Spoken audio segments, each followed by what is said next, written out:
Last December, Nintendo dropped the first update for Super Mario Maker 2, adding many new additions like Spike, Pokeys, and even Link. However, they also added a new mode called Ninji Speedruns. The concept behind this mode is really great, where players would have to play a level and try to beat it as fast as they can while racing against other players' times in the form of ninjas. The level's speedrun would be made from Nintendo themselves, and each event would last for about a week. Despite a pretty sound concept, I think it's actually quite disappointing, and there are several things that can be improved. So today, I'm going to be going over a few of my issues with the Ninja Speedrun mode, and how they can be improved. But before we start, just to make sure you all know, I don't hate Mario Maker 2, obviously. It's my 4th favorite game, and my 3rd most played Switch title. If you enjoyed this video, make sure to leave a like and subscribe, as that helped me out a huge bunch. But with that being said, let's jump into the issues I have with the Ninja Speedruns, and how I think they can be improved. Okay, so the first one here won't really be an issue, but more of a suggestion.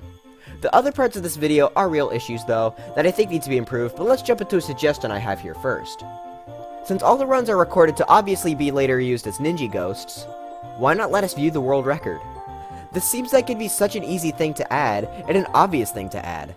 In a mode where you have to learn all these strats, it just makes sense to have the world record readily available for anyone to view. This would likely get more people to stay invested in this game, that way they could try to replicate the world record.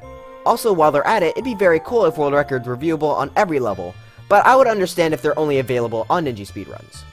Again, this first one isn't really an issue, but more of a suggestion. I feel this would greatly improve community participation in these levels, as they would know how to be faster and try to work towards it. Knowing the strategies can maybe keep them on board so that they can try to replicate it as much as they can. Now our first, and what I'd say is the biggest issue, is the amount of time they've taken between releasing these levels. Each event lasts about a week, so it makes sense to only have one level released during that time. But the amount of time between events has been absolutely ridiculous. Since December, we've only gotten 4 Ninja Speedrun levels. Less than 2 a month on average. It's not even like Nintendo haven't completed any levels, because the newest one was shown to us all the way back in December when the update was announced, so they've just been sitting on it for a while. Even then, they should be able to make a level within a week. Like, I know I don't get to upload much, but can't they just make it someone's job to make these levels or something? The long gaps between releases make people lose interest. There's a pretty significant dip between the first level to the more recent ones in terms of plays. What they need to do is not only upload them more frequently, but more consistently as well. It's pretty much the same as how YouTube should be, frequent and consistent. If they want to have a few days between events, I guess that's okay, but they should make this gap consistent, at least so we know when we will be able to play these new levels. The release dates for each of the Ninja Speedruns were December 4th, December 19th, January 8th, and February 4th. As you can see, there's absolutely no consistency, and what may be worse is that the gap keeps getting bigger. If they want us to stay invested, they have to release these more often. If not, they're going to lose more players. Also, a bit unrelated, this is the exact same problem with Nintendo's Directs. Please Nintendo, this is our longest drought ever. But anyways, a secondary issue that relates to this is the Mii costumes.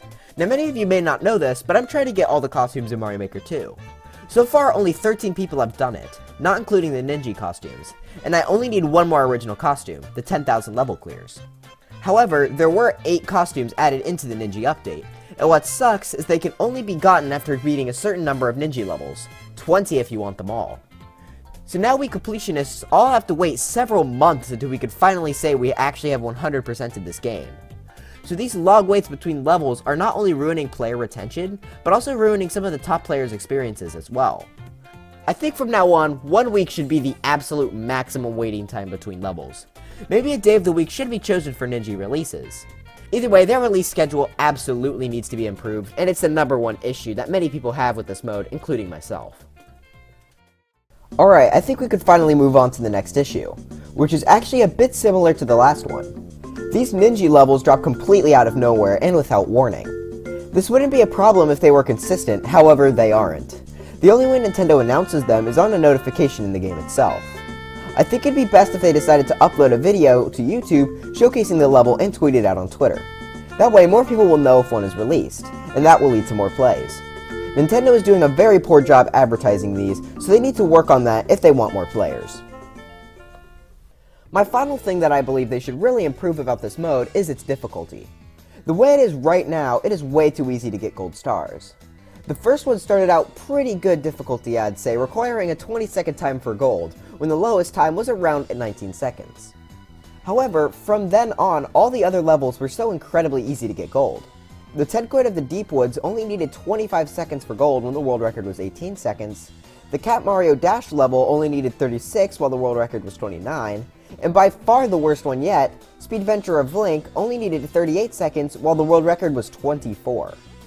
Now obviously not every player is going to be grinding down their times that low. But then again, if they aren't, they shouldn't be getting gold at all. It's pretty obvious Nintendo chooses the times for getting gold beforehand, which for levels like the first one, where it was mostly just a hold right to win level, worked. However, for the other levels, it's clear a new way of choosing times needs to be put in place. Here are my two suggestions on how to make this a bit trickier for the players. For my first suggestion, maybe they can make the world record decide where the gold is. Maybe gold is around the world record time, and then there's around 2 or 3 seconds of leeway in order to get gold. This only applies to levels like Speedventure of Link though, because Rolling Snowballs was just a hold right to win level, so 1 second of leeway worked there. My second suggestion is to make it based off of the amount of people with a certain time. Basically, instead of giving everyone with a certain time gold, why don't they give it to the top 5,000, then the next 5,000 silver, and then the next 5,000 after that bronze. I'm not sure if top 5,000 is too generous or not, but you all get the idea. There are many ways that this mode can get a bit harder, so I think they should really work on doing that. I barely played the newest one because I knew I'd still get gold, and wouldn't you know it, I did by a significant amount. These levels being too easy to get gold kind of made me lose interest in the last one. It's still fun, but there needs to be some more incentive.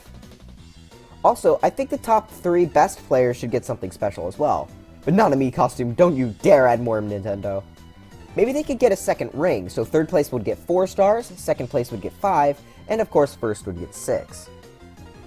I'm never going to be able to get top 3, but I think it'd be nice to reward these players. With anything but a me costume, please Nintendo, I don't want to get more. Okay, well that's it for my problems with this mode. However, I thought it'd be fun to rank my top 4 Ninja levels from the 4 we have right now. I've wanted to do this for a while, but there hasn't really been a video to do this in, and also some of the levels will be a bit relevant to some of the issues we discussed here.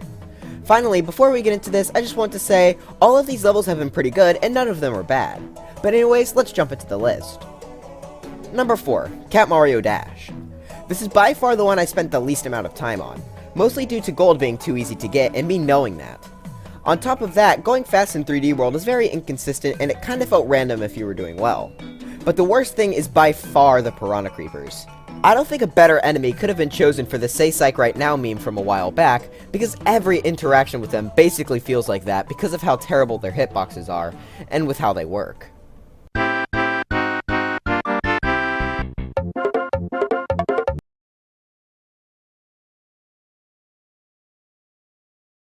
Not to mention we're trying to go fast as well. This all stacks up to probably be my least favorite level. Number 3, the 10 coin of the Deep Woods. This level was pretty fun with all the different routes you could take to get the 10 coin, then return to the surface. I like the idea of having to go back and forth through the Deep Woods. This is also our only vertical level so far, so that was also a plus. The only real thing of note about this level is that for whatever reason, it did get boring after a while. Maybe it's because this required a lot less input to do well in, since a lot of the time you were just wall jumping or ground pounding. Either way, it was a pretty solid level. Number 2, Rolling Snowballs. This was our first introduction into Ninji Speedruns, and it was a blast.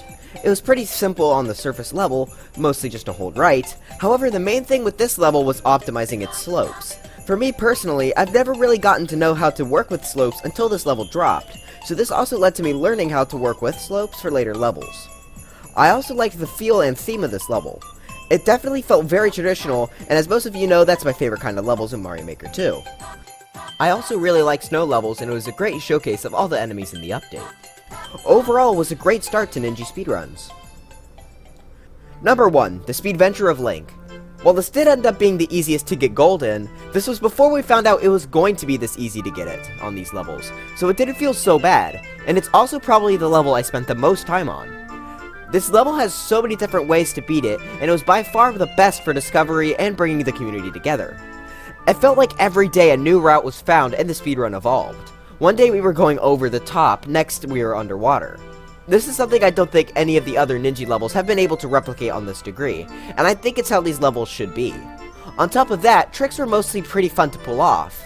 Each part of the level felt intense all the way up until the end. Each part of the level got more and more optimized as the week the event took place went on.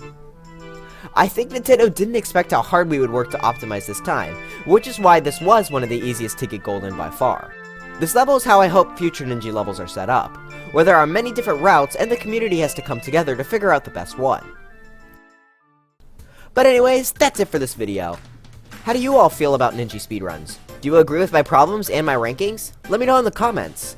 I really do hope this mode gets those problems sorted out, because then we would have it turn into something with really good concept and also really good execution.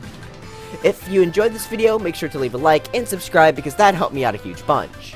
Links to my Twitter and Discord along with my Maker ID are all in the description. But anyways, I'll see you guys next time. Bye.